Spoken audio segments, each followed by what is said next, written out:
Welcome to this episode of the Growth Focus Podcast, where we talk everything tech and we bring tech leaders in from all across the country as well as the world to share their insights, share their expertise so that we can all benefit in this industry.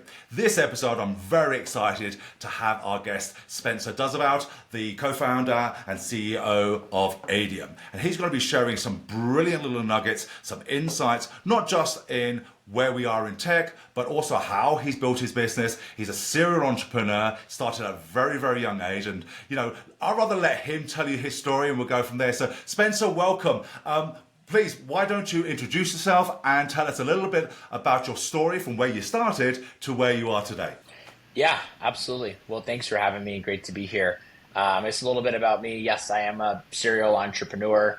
Really, the first thing that I did was towards the end of high school, I helped start the nonprofit called Hands for Others, where we were essentially like a GoFundMe of the world before GoFundMe existed, and we gave high school, college students the opportunity to raise funds and awareness for the world's water crisis. And so, big, long story short, that took off. We did projects, 17 countries around the world. Helped a lot of people get access to clean water. I ultimately ended up doing a TED Talk about it. And just through that whole experience, I fell in love with being able to leverage technology to solve problems at scale. Ultimately transitioning more into kind of the tech kind of startup, space, and dabbled with a bunch of different interests, ran into a lot of brick walls, and eventually, stumbled upon a company, I co-founded called Lead Faucet. We were doing predictive data, lead gen in the real estate space. So basically predicting when someone would be more likely to sell their home, generating, opportunities for that, selling those opportunities. And ultimately, that company sort of was acquired. And, through that experience kind of in sort of the real estate technology space, ultimately ended up doing what I'm doing now, which is Adium, and obviously happy to share about that. But that's the very quick version of how I've gotten here. That is a great story. Starting off from high school and stuff like that. Was your parents, were they entrepreneurs? Is that where you got the bug?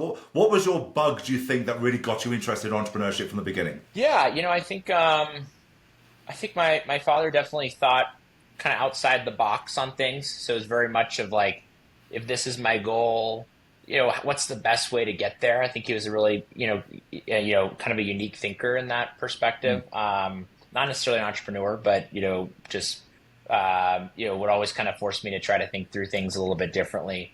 I guess just at my core, I'm an obsessive problem solver type. And so for me, it's kind of what like Jeff Bezos says, right? Like you don't necessarily pick your passions pick you. For me, it's like the problems that I'm interested in, they pick me. And so, for me, it was, being in a community in Belize, seeing people walk hours to get water that looked more like coffee than water. And it's like, that was an obsessive problem right in front of my face. I was like, gosh, I feel like I want to do something about this. And so that's kind of, I've been chasing those obsessions, I guess ever since.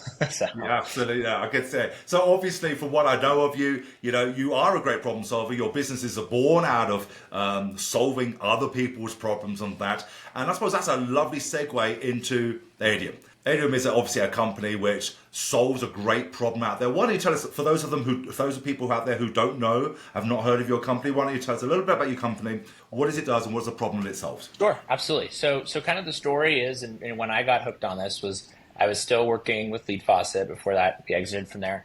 And we had a loan officer who was basically buying our leads to give to his realtor partners, right? Which is, maybe not RESPA compliant, but still it's what he was doing. And I remember he kept talking to me about, can I get my leads into this system or that system? And so I was like, well, why don't you just give me the 360 on your tech stack here? Like, let me understand this. And so he was using, one software product for lead conversion. He was using one software product for his task management, his team management, another product for his pipeline management, another product, kind of the corporate one for marketing, for like, transaction updates.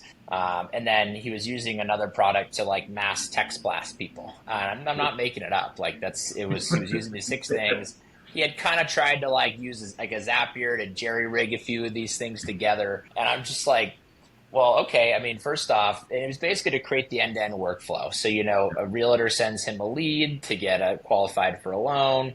It's lead. How do I convert this lead? How do I manage, nurture? When we're actually doing a deal, how do I communicate? And then how do I try to stay in front of you going forward? So like it's this, I noticed it's this end-to-end workflow, and he had to use 6 systems to basically try to do it. And so, the first question I asked him was, well, if you had a system that could do all of that in one, wouldn't that be valuable for you? And he's like, yes, if you could do that, not only would I buy it, but I'll introduce you to a lot of people that would buy that. It's like, okay, well, that's interesting. And the second part of that is I said, well, wait a second though, but like you have all these systems that don't like talk to each other. Is your company, like he was at a pretty reasonable size like independent mortgage bank? I mean, are they okay with this, that you're using all this stuff and the data's there? Like what happens if you text someone and they say, I never want to hear from you again, never text me again? And how does that make its way back into like the corporate environment? He's like, well, my assistant once a month checks that. But he's like, look, I'm a top producer. They let me do whatever I want to do. And I was like, so, but how? Like, what does that mean? He's like, well, look, I get all my business from my referral partners. They refer me business. If the company I'm at, it doesn't, tells me I can't do things I want to do, I go to the next company. They don't give me leads.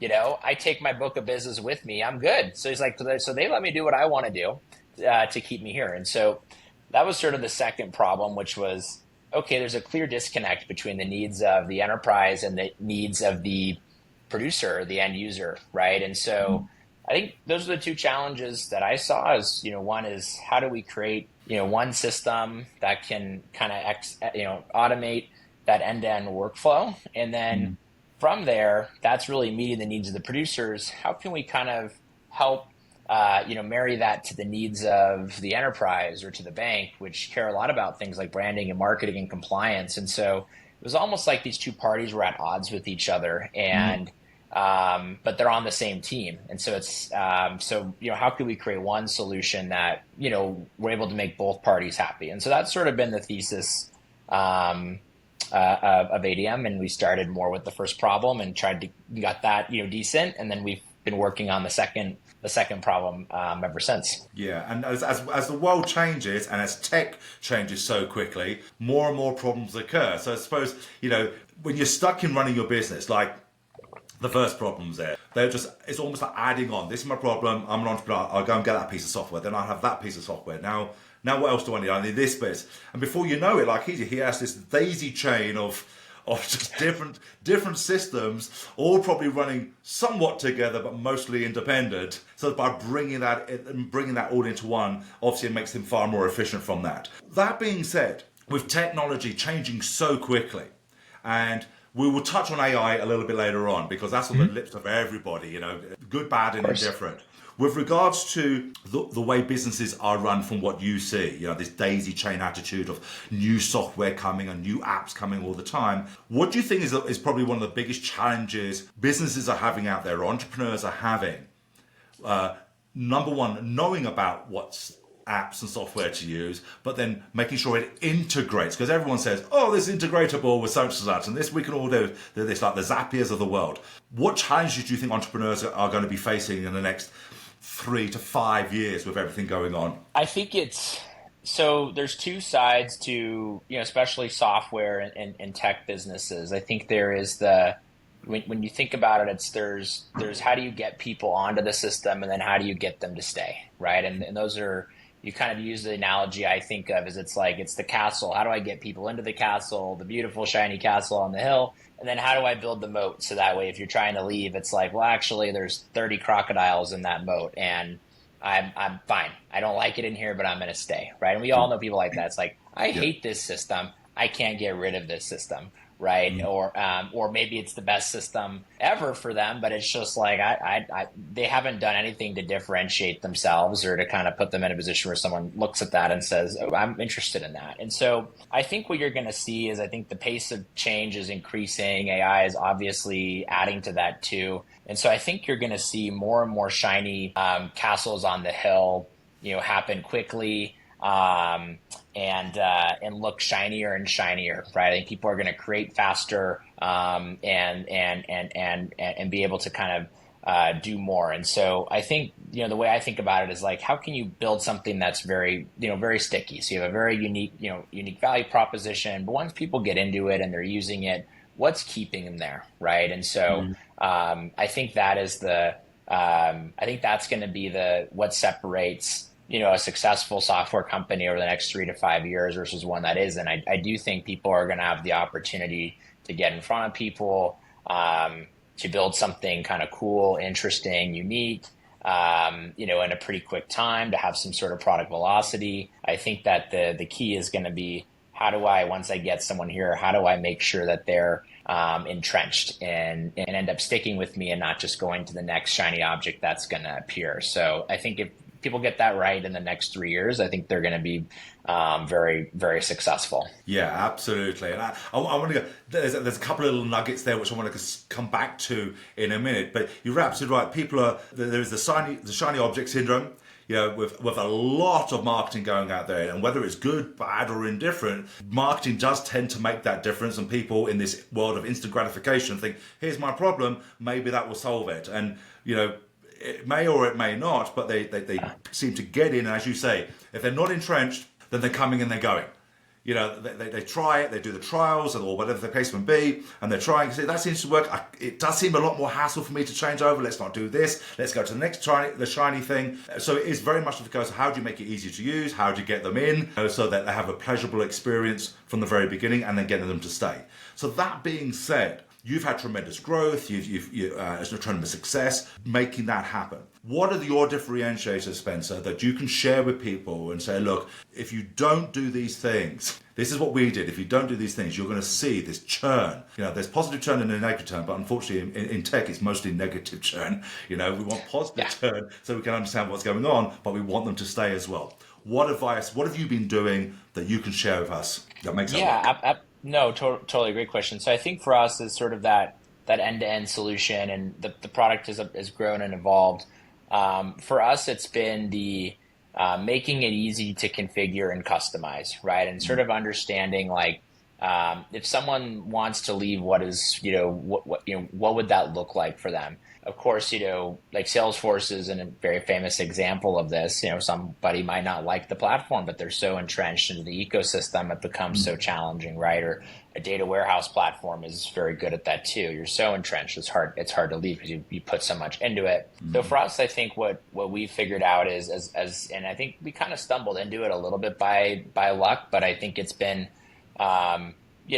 the enterprise wants compliance, they want marketing. There's platforms out there that do that. It's hard to build a moat around that. And then the end producer, the loan officer, a lot of them they all operate their businesses a little bit differently, right? And they all have a different voice and process, and they all think they do it better than the other person. And so for them, they want the ability to customize and do things, sort of their way. And so for us, it's been really leaning deep into, great, how do we help them integrate more? How do we help them customize? How do we make it easy for them to achieve their end-to-end workflow on our platform? So then if for whatever reason the enterprise gets disenchanted with us from a marketing or compliance standpoint, now they have to contend with, well, I have 100 seats here that have all customized and done stuff, and I can't really just tell them I'm going to, blow that up, right? And that's kind of how we've created that moat. And I think I've been on the other side of that at Lead Faucet, where you're selling certain data and leads, and it's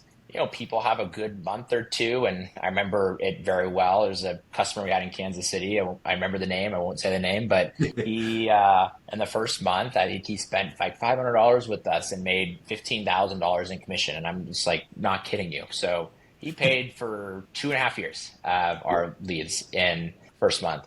And I reached out to him month 2 to be like, hey, we would like to, would you be a testimonial for us? And it was like, well, it hasn't been a very good month this month. And then by month 3, he churned, because he found the next shiny object. And I think that was my first exposure to like, people don't always buy rationally. They can buy emotionally, or, and they maybe they they try to rationalize it, logically. But that was a great example of like, this makes no sense, and he still churned. So like, how could I have kept him here? And even if he wanted to go somewhere else, it would have been, challenging for him to do it. And so I've been on both sides of it for sure. Yeah. But it's unique to every business. It's thinking through, like, if someone wants to leave, like, value is not always enough, it can't just be you're getting an ROI, right? I think people unfortunately are oftentimes tired of those words, or they get the next person that promises a better ROI. And so if you're just leaving it to ROI,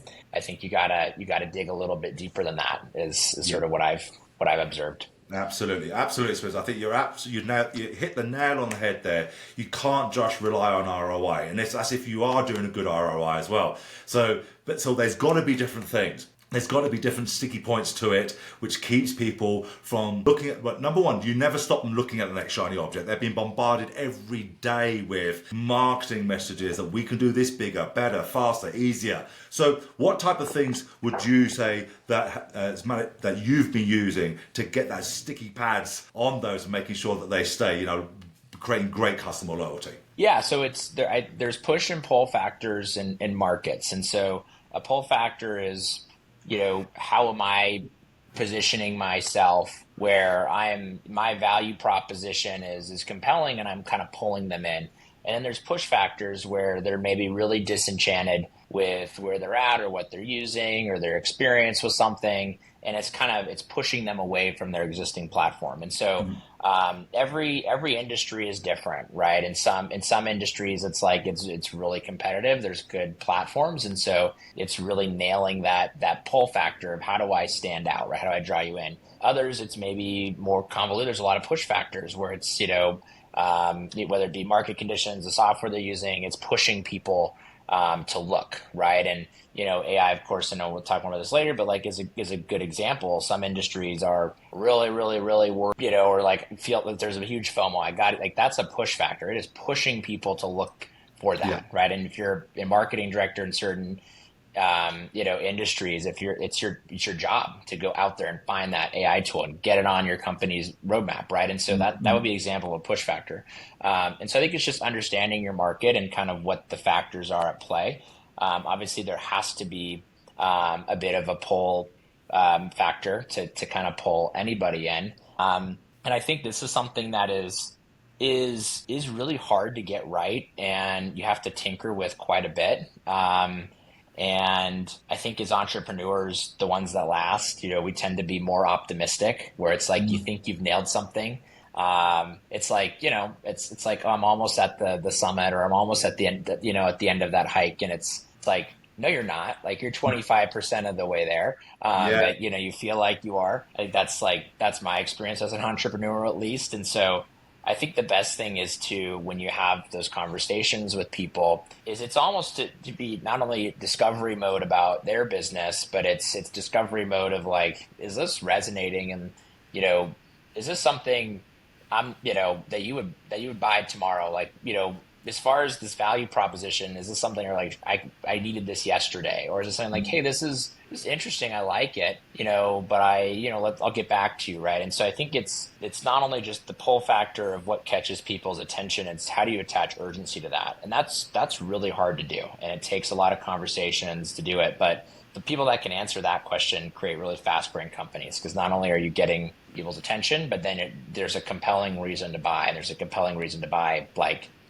yesterday, right? And so you can get people to actually move. So that's how I try to think about that. Yeah, absolutely. And it's creating the urgency. I think there's a lot of misconceptions within the tech world, especially the old school tech, the consultancy side tech, where they're or the reselling tech, whether it be a VAS or an MSP, that if you build it, they'll come. And this is especially with founders, this is my baby. This is so good, the world is bound to love it. And the world isn't really like that.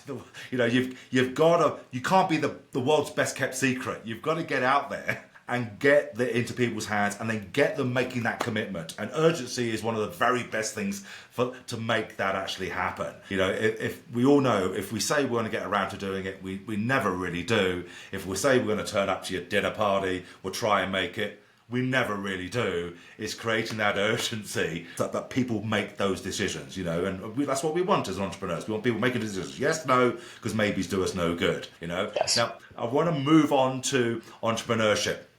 And you mentioned, I know you're down in Boulder. I'm up here in Breckenridge over the summer, and I'm looking out here and I've got the summits right ahead of me.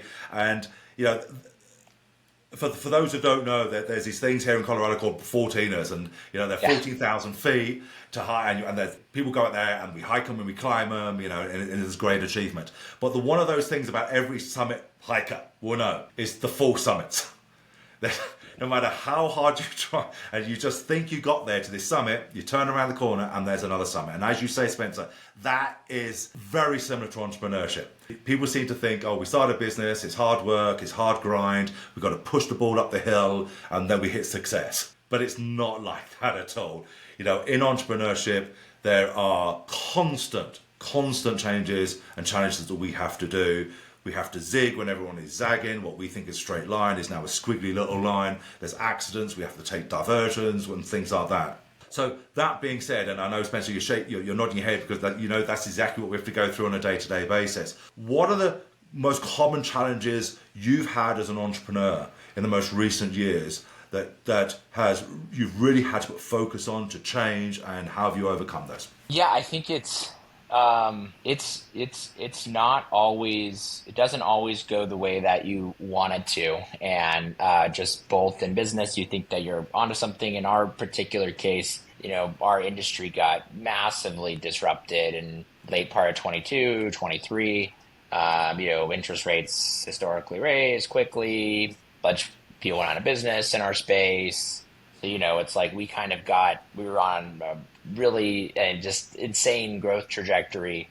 Then it turned into a, kind of flat growth trajectory. Now we've had to figure out how we can get back up a little bit. And so I think it's coming to terms with, like, you think you have something that's working, and then you have to go, kind of back to the drawing board and build and figure out the best, what it takes to get in front of people and win in a tough market, and so, it's and that's kind of what I kept with telling the team, telling myself is, look, I think, and I try to be, try to be fairly objective and critical, but it's like, look, I feel like, in 2023, we were we're a B product, our competitors are C plus, right? It's like, great, like we should, but in a great market, people move C's to B's. In a really historically challenging market, they don't. And so we had to get to that A level and figure out how to get there and move really quickly. And so it's hard to dig, I think there's always ups and downs. And I think I think where it can get challenging for entrepreneurs is when it's like, again, you think you're close to that summit, but you realize, like, you're so far away perhaps, and it can almost kind of take the wind out of you a little bit. And so I think, that's where mission becomes really important.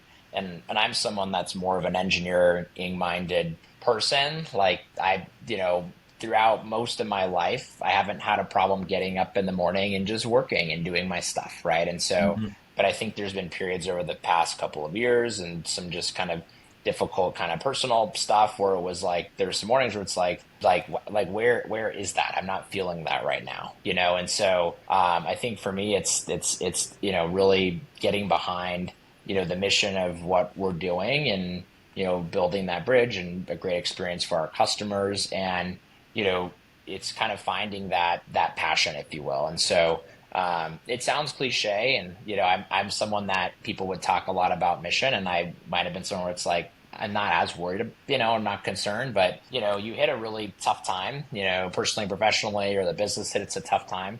That's what causes you to keep going and to go to that summit, right? Because it's like, if you think that you've worked really hard and you realize that you're 10% of the way there, and it's a lot easier to go back to the parking lot and drive home, that's where it's like, unless there's a passion and a mission to get to that summit, it's hard to get yourself to do it, and so, so that's what I would, encourage any, entrepreneur to think through is just, if I'm only 5% of the way there, what's going to get me the rest of the 95%, and it's got to be something more than I want to make a good living for myself, or I I want to be an entrepreneur. It has to be some level of passion about what you're doing, and care. So that's something for me the last few years has become very, very evident. Yeah, that's really insightful. I think you're absolutely right about having that mission, knowing what that mission is, and being mission critical. Because there is a lot of it, as you say, it's very easy if you're like 5, 10, 20, 15% up and thinking,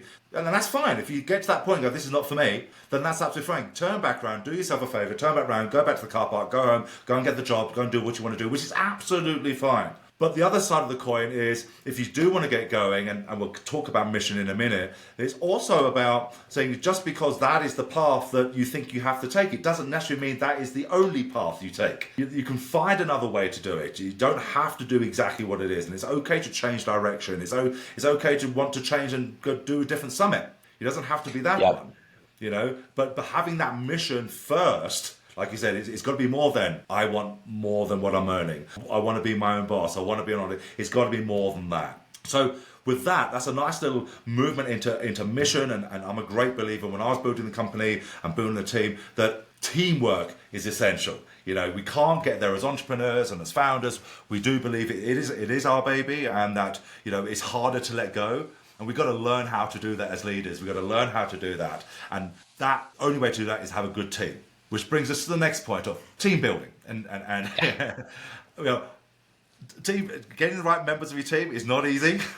There's a lot of iterations sometimes from that. What are your views on not only just retaining, but seeking out good team members and then retaining them in today's competitive market? Yeah. So I think one thing that comes to mind is timing, right? When do you bring on a certain person? I was at a conference once with a bunch of kind of startup entrepreneurs, anywhere from probably seed, Series B type of stage, right? And the speaker asked, how many of you have hired a VP of sales and a director, and it didn't work out? And every single person raised their hand. And it's the answer is you hired them too early, right? And so I think timing really matters, and I think entrepreneurs a lot of times, tend to be kind of creative, problem solvers, and that suits them well in some ways, and obviously leads to challenges in other areas of their lives sometimes. You're close to a certain problem, and you're willing to put in a lot of work and figure out how you can make it happen and make it work, and you care about doing it. And so it's understanding that, the more you can define that and create that and bring people to help push that along, the better you're going to be, right? And so I think a lot of mistakes entrepreneurs, myself included, and everybody at that conference that raised their hands, so we we all can identify with it, is you think, okay, I've got this good product. I'm not really sure how I'm going to sell it yet, or how I can sell it faster. I'll just hire someone who will figure that out. Well, again, you've been close to this problem for years. You know it. They're not going to go figure that out. And it's nothing against them. It's just they don't have the 3 years of experience and the 100 conversations and all of that under their belt. You can't expect that from them.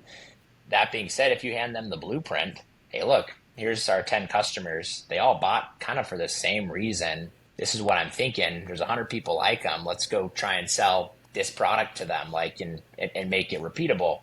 I think that is where you can start. That's where a hire like that makes sense. And so I've made that mistake on the sales side. I've made that mistake on the product side. I'm more of a product oriented CEO where, you think it's in a good spot and you bring in some, product people well before you should bring them in. And, lo and behold, decisions get made that you didn't, you wouldn't have made, and velocity slows down. And it's just, so it's understanding what's the right time to bring in people, I think is really key. And so I think the worst thing is to bring in certain hires too early, and then the next worst thing is to bring in certain hires too late, right? But I think it's being late is better than early. Is sort of what I found. And then I think culture just really matters, and I think it's being very, very upfront and honest with people about the type of culture that matters to you and the way that you work and you want the company to work. And And because as you start to grow, if there is an alignment, that creates challenges within the organization, especially when building a leadership team. And so, and it's that whole concept of maybe there's 20% of people in the world that, are kind of your people, and 80% maybe you're not as, good people, but just maybe not your people. You want to find the 20%, like this idea of, I want to find someone that has a totally different philosophy than me. Like maybe you're someone that likes to, work on, at night or on the weekends. And it's important to you to be able to call people and see what's going on, right? Or whatever. And, and maybe you're not always working, you're at your desk from 8 to 10 in the morning, right? Or, maybe that's just kind of how you work. Like, it doesn't mean you want to go find someone that works 8 to 5 and won't pick up the phone after 5. Like, that's just, they're different, they'll balance me out. Like, no, like you're not going to work well together. So don't do it. And so I think it's be selfish with what you want as that founder, as an entrepreneur, the culture you want, because you're going to drive it. And I think you have to remember that. And I think be thoughtful about when you bring people in, make sure you're handing them a blueprint. I think it's if you're hiring someone to come in and figure something out, it rarely goes well. So, slow down, figure it out, then hand the blueprint off. Don't just assume someone's going to come in and fix it for you. That rarely works, I think. No, I think you're absolutely right. And that's a great piece of advice. And for people who, have just been listening, I would absolutely recommend you stop, pause, rewind, and just listen to what Spencer has just shared with us. It is about knowing your values as an entrepreneur, your values as being the owner of that company, or the company's values, and making sure that you're finding somebody and not anybody, because that match your values and your mission of where you want to go. But also, don't expect them to figure it out just because of their experience. Their experience has got them to where they are today. It's not necessarily going to take them to where you want them to be. So making sure you have a great blueprint, some great SOPs ready for them to hit the ground running as quickly as they can is an absolute nugget piece of advice, golden piece of advice there from Spencer. Team, people, it's got to be AI next, Spencer. It's got to be AI. AI is on everybody's lips, no matter, and it's integrated and being dispersed now in all aspects and all departments of a business today. How are you using AI at Adium today to grow your business? Yeah, so from a product perspective, we're using AI to help kind of the flywheel move faster. So really our product value flywheel is this idea that the greater adoption a software product gets, the more data you get, the more you can automate the challenges in the business. And then the more you're automating and producing ROI, it just creates the flywheel effect, right? Then more people use it, there's more data, there's more automation, right? And so for us, it's using AI to supercharge that. So in other words, it's how are we thinking about our data, and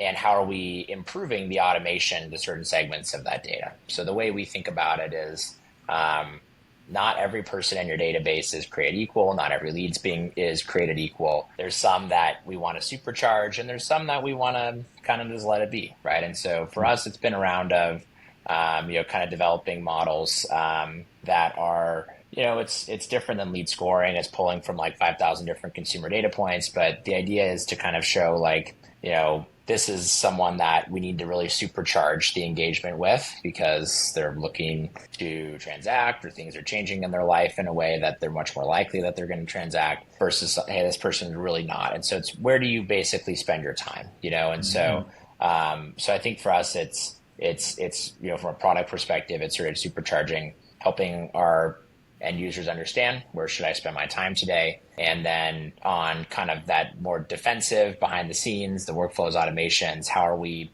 kind of like tinkering with, let's be more aggressive here, a little more, measured here. So I think we're using it to sort of supercharge kind of that product flywheel, if you will. And I think it's worked well for us because it's not a new story. It's just people that are our customers already buy that story. And now it's just, we want to help take it to the next level. Right. And so I think, you see some odd use cases from AI where it's like, this seems really different and weird. And it's like, I think trying to find and integrate it with your core value proposition isn't that, again, that's how you deepen the moat, right? It might be a shiny object to say I've got this cool AI tool, but like, well, is it true to your value proposition, core, why people bought you, all of that? I mean, not saying you can't have success with it, but I would think through it in those terms. And so, from a product angle, that's how we think about it. And then just sort of as a company, level, I think we could do a better job of integrating it into a lot of things that we do. But I know there's some stuff on the sales side that we do as far as kind of more personalized outreach to engage with different personas and kind of the data that we have. So we have a kind of a fairly targeted go-to-market strategy, and so trying to use AI to seem much more personalized to kind of hit their pain points, problems based on what we know about their tech stack and the things that they're doing. And so I think there's an element of AI there.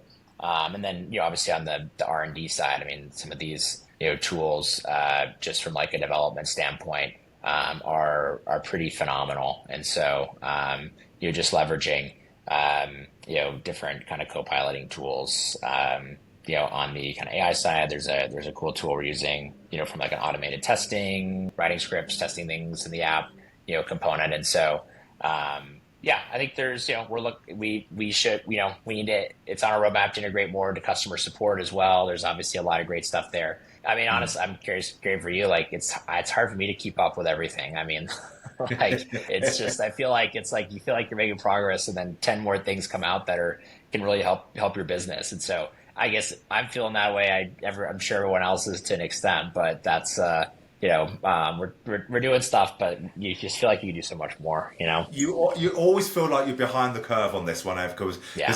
it grows so quickly, and just as you've got your teeth into something, that's great. Let me take that a little bit and let me improve it, because it is what you feed it. AI is one of those things. It is what you feed it. It is how you discipline it. It is how you utilize it. But that takes time. And no sooner have you put the time into that, something new is different, something else has changed, and it's a constant thing.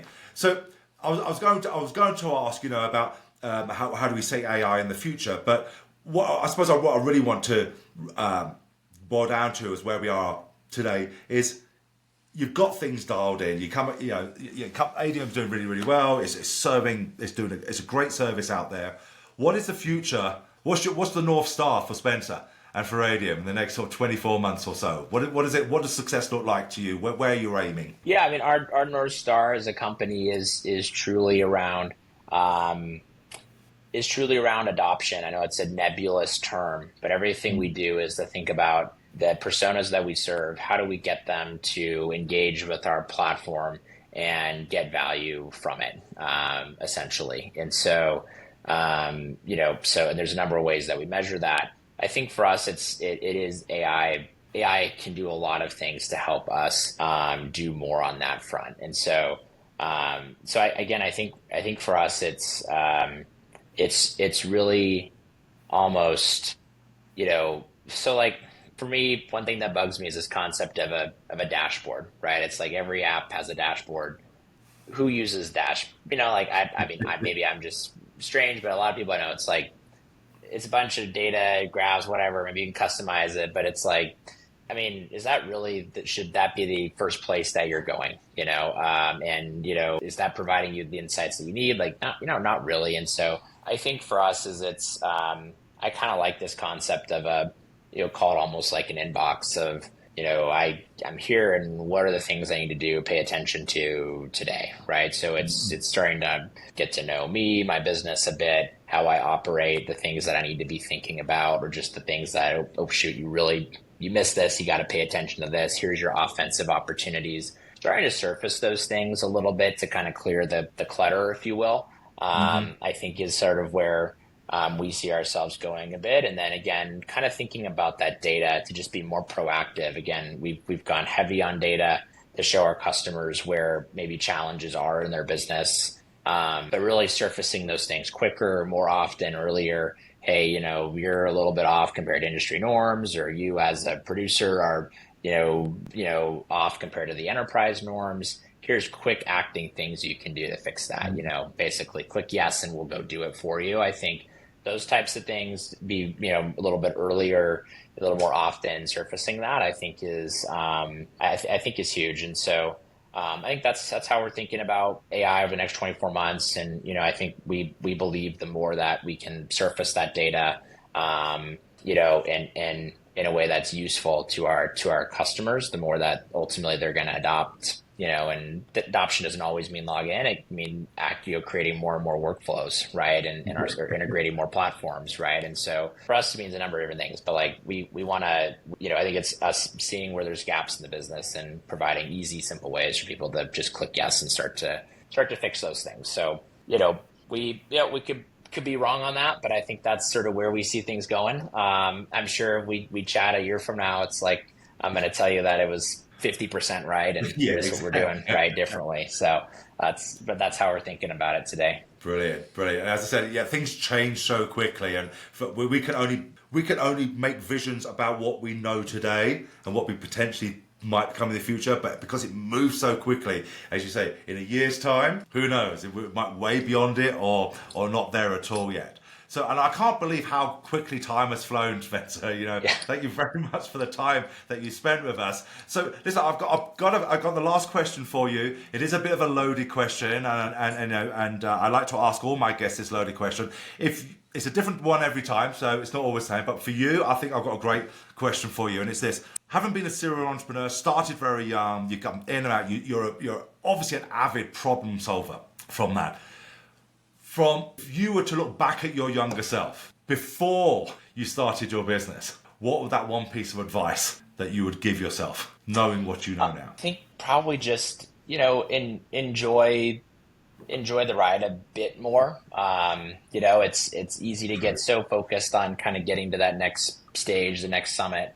And I know it sounds probably hollow to a lot of people that are really trying to get to that, kind of that first stage, right? Or that first, kind of milestone. But, I think it's be proud of making progress every day. And, look, there's going to be setbacks, and it is a long game. It is a marathon. And just because you run mile 10 a lot slower than you did mile 8, doesn't mean that you can't enjoy running mile 10, right? And so, I think I think that if you really work hard and you think through the problem, and you make progress every day, you will inevitably make your way closer and closer to that summit. And so, I think it's giving yourself permission to enjoy and be proud of the progress that you make, even if you feel like you're far from the summit. So you can only control what you do day by day. So,